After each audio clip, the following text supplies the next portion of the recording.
CTV Edmonton, local breaking news with Matt Woodman. From across the street here, you could really feel the heat. It's kind of scary, had ashes blowing in my face. Firefighters were called to an apartment building in the West End tonight. The district chief says the call came in about a fire on 162nd Street near Stony Plain Road around 5:30. When crews arrived, they saw flames on a balcony that spread to the attic and burned through the roof. No neighboring buildings were damaged. The strong winds made it difficult to fight the fire, but it is now under control. Investigators are trying to determine the cause of the fire. Good evening. A notorious BC gang leader is out of prison and is moving to Edmonton. A former police chief has public safety concerns. Jamie Bacon has been called the mastermind behind the infamous Surrey 6 murders. As CTV's Evan Kenny reports, there is worry Bacon may be targeted by old enemies. Mr. Bacon was the mastermind behind the Surrey 6 killings. Eileen Mahan's son, Christopher, died in 2007, an innocent victim executed alongside 5 other people in a Surrey, BC apartment building. 4 of the murders were ordered by Jamie Bacon. Christopher and a maintenance man, Ed Schellenberg, were in the wrong place at the wrong time. When sitting in court, I learned that Mr. Bacon had said that there should be no witness left behind. And then I realized why my son was killed. In 2020, Bacon was sentenced to 18 years in prison for conspiracy to murder a rival gang member. He served less than 6 and will now live in Edmonton. He should not have been let out whatsoever. Cash Heed was the chief of the West Vancouver Police Department at the time and later BC's Solicitor General. Bacon's gang, the Red Scorpions, was a driver in the Lower Mainland's gang wars in the 2000s. The only way they could do it is through brutal violence. Heed says Lower Mainland police were so concerned about public safety surrounding Jamie Bacon and his brothers, officers were often assigned to follow them. You know, one day suspect, next day victim. That's the attitude that we had here during that time.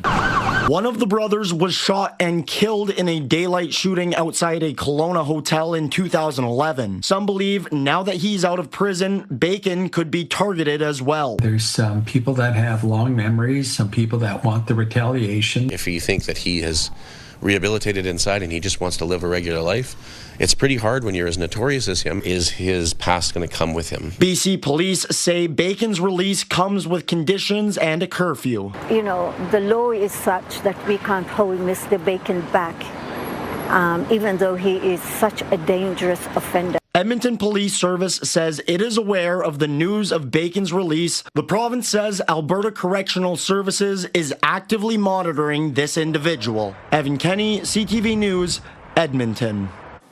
A sexual assault at an Edmonton daycare prompted questions for Alberta's Education and Childcare Minister today.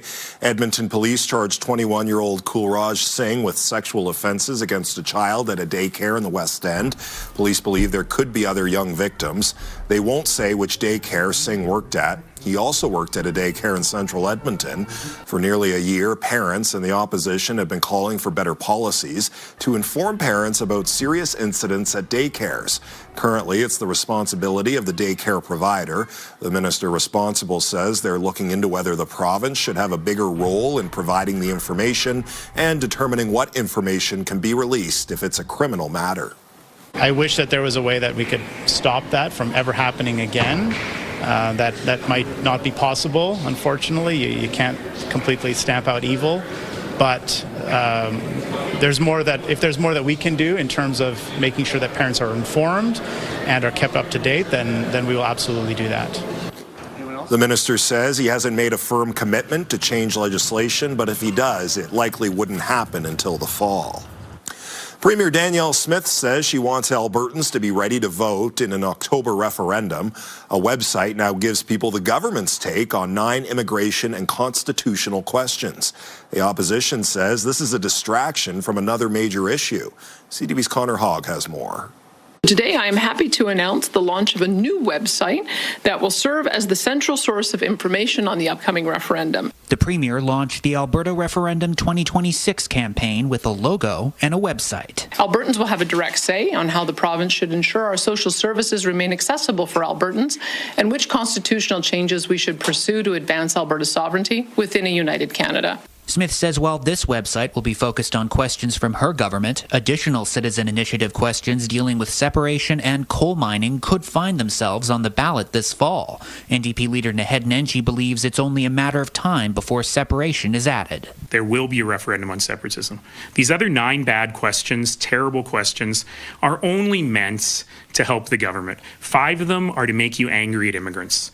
The other 4 are meaningless. They are on questions that are completely unconstitutional. The UCP says the questions will clarify which policies it should push for and hopes turnout will be high. Smith says her government has learned from previous referenda, including 2021's unsuccessful vote to abolish daylight saving time that the province moved ahead with today. So we have to really ask about someone who says she trusts in the judgment of Albertans, but yet is not listening to what Albertans said in a previous referendum. We did learn from the daylight savings question that you can't ask a double-barreled question because you don't know what people are saying yes to and no to. What you'll see with our questions is we try to have a single idea in each question, so it's a clear yes or no. Political scientist Lori Williams says she's not sure if the website provides that clarity. With so many questions on the ballot and questions about what those questions mean, I don't know that this is a recipe for full and informed participation. We put questions that we think we already have the majority of Albertans on board with, but we'll have to see if that turns out to be the case or not. The referendum will take place on October 19th. Connor Hogg, CTV News, Edmonton.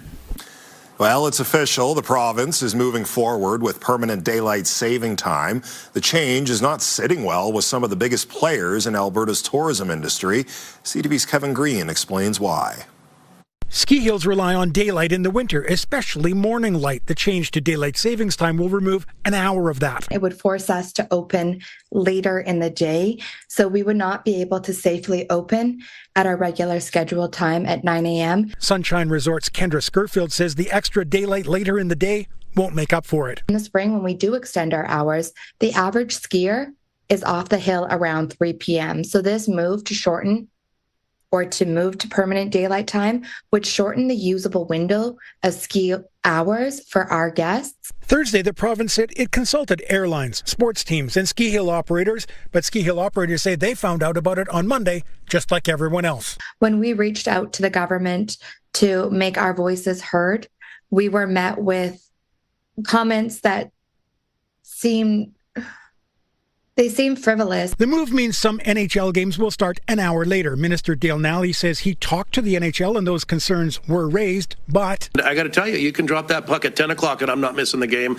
And I think there's a lot of Albertans that feel that way. As seen here under DST, sunrise creeps past 9:30 in December, and through almost all of the winter, kids will go to school in the dark. The AMA says drivers and students need to pay closer attention. We are looking at additional programs for school safety. AMA is a huge proponent of school safety programs. One of those is bus patrol, arrival and departure. In 2021, Albertans voted down the idea of year-round DST. Premier Danielle Smith says it popped back into her head after a caller to her radio show. They said, why not live it? People don't really know what it's going to be until they live it. This is our opportunity. Ski hill operators say if a simple call to a broadcast has that much pull, perhaps any of us who are displeased with her decision should just call up her radio show and be like, hey, Danielle, we would like to go back to standard time. Maybe it would work. Kevin Green, CTV News, Calgary. An Alberta energy company that owes hundreds of thousands in unpaid taxes has been ordered to suspend operations. The order against Calgary-based Mega Energy was issued yesterday. The Alberta Energy Regulator says it's for unpaid municipal taxes, AER and Orphan Well Association debt, and the company failing to meet its commitments. It says Mega Energy currently holds nearly 600 wells, more than 100 facilities, and 800 pipeline segments. Last month, landowner Mark Doran ripped up his lease with Mega, saying the company hadn't paid rent for 3 years. He and others put up a blockade on the Southwest Edmonton site. He says the company has been working around it. We shouldn't allow insolvent operators to operate at all. The potential for mischief is simply too great. However, we at Mega Operations in Armacy Field, they need to decommission the facility, in other words, tear it out, and they need to plug the wells by law because the right to the surface is terminated. The Alberta Energy Regulator says the company must address all non-compliances it identified before it will grant Mega approval to resume operations. A handful of city council committees that provide expert advice on topics like racism and climate change are being shut down. Council has used committees for decades to gather opinions and advice on city policies and programs. 7 of the 12 existing committees are in line to shut down at the end of the month. They cover topics including anti-racism work, transit, climate resilience, women's advocacy, and more. The mayor says it's not a financial decision. Andrew Knack argues the city needs to modernize how it receives feedback to hear from more voices. I worry we've been a bit complacent about just saying, oh, well, we've got this one group, we've solved all of the problems, we've engaged, we've checked that box because we have this one group. Meanwhile, there's 10 other organizations that exist out in the city that are representing those voices as well. The Edmonton Youth Council, which the mayor sat on before running for office, is also on the chopping block. Council will decide next week whether to end the committees. A breast cancer survivor is applauding the province's decision to offer mammograms to more women.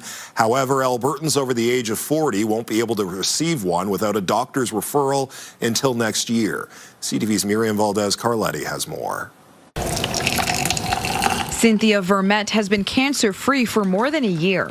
She underwent 12 rounds of chemotherapy and 15 rounds of radiation. Beating breast cancer and going through treatment was one of the hardest things I've ever had to endure in my entire life. 2 years ago, Vermette went for a physical, and her doctor recommended she get a mammogram at 42 years old. I said, well, I have no history of breast cancer in my family, and at the time, the age was 50 for screening. And that doctor, she saved my life. The screening caught an early form of an aggressive breast cancer. She said she just firmly believes that all women over the age of 40 need to get a mammogram. A guideline the province is accepting. Yesterday, the province said it would lower the age of self-referrals for breast cancer screenings from 45 to 40. It's so important that women have the ability to self-refer, as many women do not have family doctors. And it's putting the agency into women's hands where it should be. People aged 40 and older won't be eligible until April 1st of next year. Nonprofit organization Dense Breasts Canada says a longer wait means some women could be diagnosed with cancer at a later stage. In addition to survival, we can reduce so much suffering physically and emotionally by finding cancer early. The province defends the timeline, saying it ensures the system is ready to manage increased demand and supports a smooth transition as awareness of the change builds ahead of full implementation. Until then, women 40 to 44 can access the screening with a doctor's referral. If they do get diagnosed, I want them to have the same prognosis as me, which is 100% survival. Something that Vermette doesn't take for granted. Life is short, so I plan on living every single day and enjoying every moment. Miriam Valdez-Carletti, CTV News, Edmonton. Coming up next on CTV News, messages for moms, how you can brighten Mother's Day for single moms in Edmonton. Also just ahead, how Oilers fans can cheer on the team in Anaheim from Edmonton.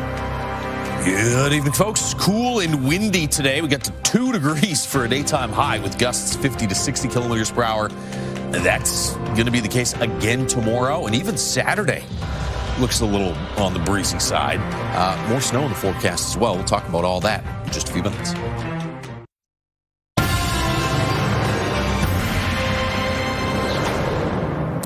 The Edmonton Oilers want to improve their power play and penalty kill heading into Game 3. Through 2 playoff games, the Oilers have 0 goals on 6 power plays. Meanwhile, the team's penalty kill has allowed 3 goals on 5 Anaheim opportunities. The Ducks also scored shorthanded last night in a 6-4 victory, tying the opening round series at 1 game apiece. The Oilers know their special teams need to be better during Game 3 on Friday. The special teams are usually the factor in a hockey game. And, last night, the fact that we're outscored 3 goals on the special teams just makes it so hard to win a hockey game. But I think we've got a lot of good guys who can step up and do that job. We just got to narrow it in and decide who are taking over those responsibilities. It looked like Connor McDavid was hurt during Game 2. He briefly left and later returned. So far, he's expected to play tomorrow. The Oilers are now on the road. Fans can still watch the game with thousands of others at Rogers Place. The Edmonton Oilers are bringing back their road game watch parties at Rogers for Games 3 and 4. The Oilers Entertainment Group says the parties have been great during past playoff runs. The VP of Marketing says they're always looking for new ways to celebrate the team. We look back to see what worked, what didn't work. One of the things we did hear from fans was more food options at different price points. So that's something we're really excited to introduce this year. We started our first indoor watch parties in 2017. So we've had a lot of time to kind of perfect what the formula is. T-shirt tosses, alumni autographs, and face painting will also be available. Tickets for the watch parties are on sale now. They go for $10 a seat. Proceeds go to the Edmonton Oilers Community Foundation. And if you can't get inside Rogers Place, Fan Park and the Moss Pit will also be open. The Edmonton Food Bank will benefit from this year's Strathcona Composite High School Bike-a-thon. Scona students and teachers visited the Food Bank warehouse today for a ribbon-cutting ceremony of a much-needed new industrial walk-in cooler.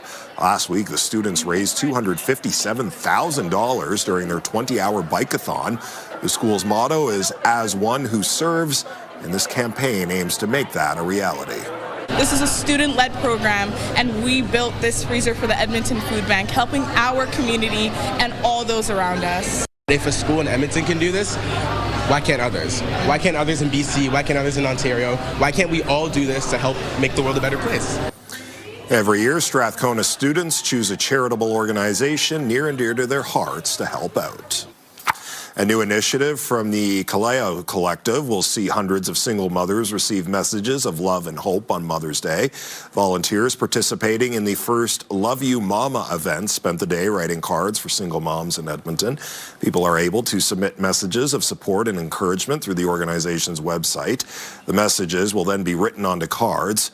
Calgary Collective offers resources and community to single moms. Its founder says it's important to make sure single moms are acknowledged on Mother's Day, especially when they have young children. Being a single mom, there's such an invisible load of motherhood that nobody sees. So unless you have somebody in your life that recognizes that and is trying to make that day special for you, these moms will, otherwise this day will go past without them being acknowledged in the way that mothers should really be celebrated. You can submit a message for a single mom through the Calgary Collective's website until May 8th. Single moms can also head to the website to sign up to receive a card. Mother's Day is Sunday, May 10th. The federal government is increasing the amount of money it gives to seniors groups to help fund their programs. The amount of money available is increasing from $25,000 to $50,000. Local Liberal MPs say it will give organizations like the Seniors Association of Greater Edmonton more options. Sage says the money will go towards social activities, financial and digital literacy workshops, and other programs to keep seniors engaged. These programs are far more than services. They are opportunities.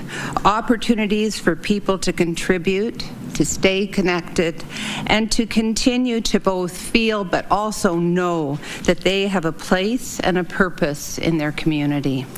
Smith says ideas for SAGE programs come from older adults and things that matter to them. When we return, this birthday was made for walking, why a man is spending his big day in the gym for hours. A bit of a circus freak at the gym for some people because they see me here all the time. Programming brought to you by James H. Brown Injury Lawyers, the heavy hitters of injury law.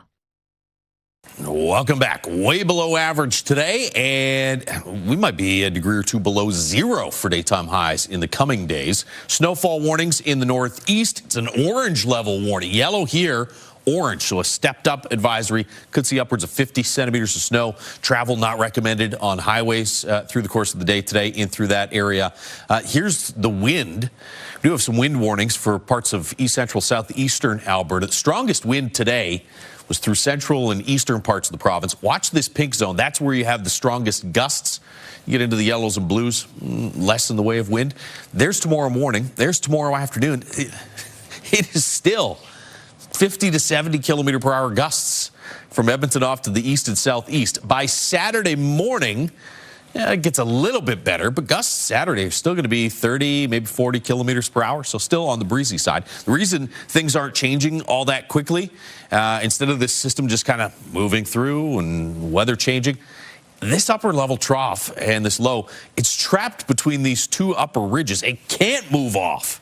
It's stuck in place. It's just going to spin over Saskatchewan and Manitoba over the course of the next couple of days. Doesn't really move out until early next week. So occasionally in the Edmonton area and the rest of central Alberta, you're going to see some scattered flurries and periods of snow. Now, the potential is there, especially for areas south and east of Edmonton, to pick up in isolated spots, maybe 10 plus centimeters worth of snow. Even here in the city, that's a slight risk. I think we probably end up with between 1 and maybe 5 centimeters, mainly on grassy areas, by Saturday morning. You'd see it starts to back down a little bit to just scattered flurries for Saturday afternoon. And Sunday, I put a slight chance of a few hit and miss flurries in the forecast. If we're going to see accumulation, it should all be done, for the most part, by early Saturday morning or late Friday night. -6 in Fort McMurray tomorrow morning, -7 for Grand Prairie, about -4 Edmonton and Red Deer. Daytime highs tomorrow in the -3, -4 range with some heavier snow across the northeast. Sunshine and 7 in Grand Prairie, 0 for the Red Deer region tomorrow. And here in Edmonton, we'll get to about -1 and -2 for daytime highs the next couple of days. Really gusty tomorrow, breezy, still a little gusty there on Saturday. Temperatures do improve early next week. We're back to about 6 or 7 degrees by Monday and back closer to average by the middle to the end of next week. That is your forecast. The Calgary Comic Expo is underway with some Alberta creatures getting a shot in the spotlight. Among those dressed up at the pop culture convention are several ground squirrels posed as characters from famous movies and books. There's scenes from Lord of the Rings, Princess Bride, and Star Trek. The critters are from the Gopher Hole Museum based out of Torrington, Alberta. The idea is to attract potential sponsors for that rural museum, which has been struggling with a pest infestation. We've had lots of offers from outside the community, so that may be an option for us, but the board would really love to keep it in Torrington. We may have to close for the summer and just regroup and spend that time focusing on fundraising and a lot of grant writing to hopefully get a new building. The scenes created for the Expo include celebrities who will be greeting fans at the Expo this weekend. A man in Edmonton is spending his birthday at the gym. It's his tradition to walk tens of thousands of steps, enough to match how old he's turning. CTV's Nara Manisa explains this year he challenged himself to an even larger number. Doug Bush spends a lot of time at the gym. I'm a bit of a circus freak at the gym for some people because they see me here all the time. He's earned himself a reputation among other gym goers. I see him every single day. When I arrive at the gym, he's already here. When I leave, he's still walking. Bush works out every day, weightlifting and walking. I'll do 75 to 100 laps. Then I'll lift weights for 2 to 3 hours, and then I'll walk after. If I didn't get to 100, I try to achieve 100 laps before I leave the gym. Bush tries to walk 40,000 steps a day. However, on his birthday, he challenges himself to walk the age he's turning, often going beyond that goal. It's his 62nd birthday today. I did 62,000 on my 60th birthday, and then on my 61st birthday last year I did 64,000. So I thought this year I'll push it to 70. Bush started his steps challenge during the pandemic. He says what started off as something to do grew into something bigger.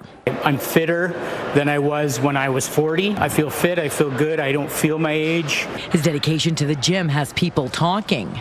Every single day, the consistency to walk that many steps, to get that much exercise in, I can't imagine it. You know, going to the gym myself is just already hard enough. The Canadian Medical Association Journal says to aim for at least 7,000 steps a day. It's something the 62-year-old encourages. Get up and do something every day. It doesn't have to be a lot. You don't have to do what I do, but you'll feel that much better. He says if you're going to talk the talk, you've got to walk the walk, which he does every day towards his yearly goal of 15 million steps. Nara Manisa, CTV News, Edmonton. And that's our show. Thanks for watching. I'm Matt Woodman. Have a great night.